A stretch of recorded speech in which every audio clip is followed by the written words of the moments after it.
Part 1 को आप सब ने इतना प्यार दिया that reel got over 12K views और वहीं से मेरी उज्जैन जर्नी और भी खास बनी। तो चलिए इस सफ़र को आगे बढ़ाते हैं। Exploring Ujjain in 5 to 6 hour part. Harsiddhi Mata temple और रामघाट के बाद हम पहुंच जाते हैं सीधा महाकालेश्वर मंदिर। मंदिर के अंदर जाते ही वो आरती की धुन सुनाई देती है, हवा का हल्का सा सुकून और महाकाल का शांत सा आशीर्वाद दिल को एकदम हल्का कर देता है। और वहीं पर हम थोड़ी सी शॉपिंग भी करने लगते हैं बीच बीच में। और ऑब्वियसली वहाँ जाने के बाद में इन भैया के हाथ की भेल खाना मत भूलना, क्योंकि मैंने स्पेशली इनका वीडियो रिकॉर्ड किया था और उन्होंने बहुत ही ज़्यादा टेस्टी भेल बनाई थी। हम लोग शायद 2 से 3 प्लेट खा। और मंदिर के अंदर जाते जाते ऐसा लग रहा था जैसे समय रुक गया हो और सिर्फ डिवोशन चल रहा हो। अब कहानी में छोटा सा ट्विस्ट है, अगर हम लोग घूमने निकले और हमारे साथ कोई गड़बड़ ना हो, ऐसा पॉसिबल हो ही नहीं सकता। तो मेरी बहन के ऑफिस का फ़ोन हम लोग बैग में रखकर भूल गए थे और जब हम मंदिर में एंटर कर रहे थे तो फ़ोन चेकिंग के टाइम पर हमारा पर्स से वो फ़ोन निकला और फिर हम उसे लॉकर में रखवाने के चक्कर में ऑलमोस्ट आधा घंटा वेस्ट कर चुके थे।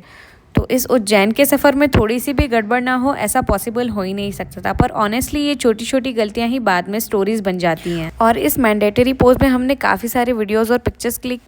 उसके बाद में हम लोग चले गए थे महाकाल लोग एक्सप्लोर करने के लिए, लेकिन हमें याद आता है कि मेरा जो फ़ोन था वो किसी लोकल फोटोग्राफर के पास रह गया था।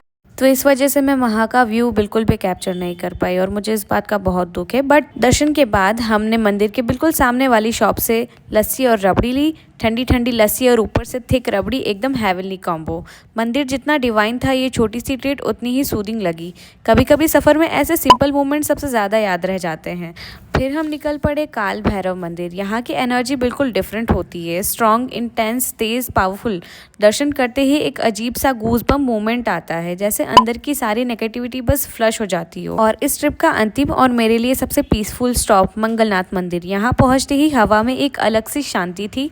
एक इंटरेस्टिंग चीज़ देखने को मिली, यहाँ नंदी की जगह भेड़ या बकरी की प्रतिमा थी। पहली बार देखकर एकदम यूनिक लगा और मन में क्यूरियोसिटी भी जागी। दर्शन के बाद हम मंगलनाथ के पास एक छोटे से ढाबे पर रुक गए। सिंपल गरम गरम खाना, मंदिर की शांत हवा और सफ़र की थकान भुला देने वाला वाइब, ये सब मिलकर ट्रिप का परफेक्ट एंड बन गया। ये था मेरा exploring Ujjain 5 to 6 hour part 2। Mahakal की शांति से लेकर भैरव की ऊर्जा, मंगलनाथ की पवित्रता और एक छोटी सी ढाबा एंडिंग तक। ये जर्नी मेरे लिए सिर्फ ट्रैवल नहीं, एक एक्सपीरियंस थी। पार्ट 1 को जितना प्यार मिला, उम्मीद है पार्ट 2 आपको उससे ज़्यादा फील करवाएगा। और हाँ, Ujjain doesn't and, it unfolds.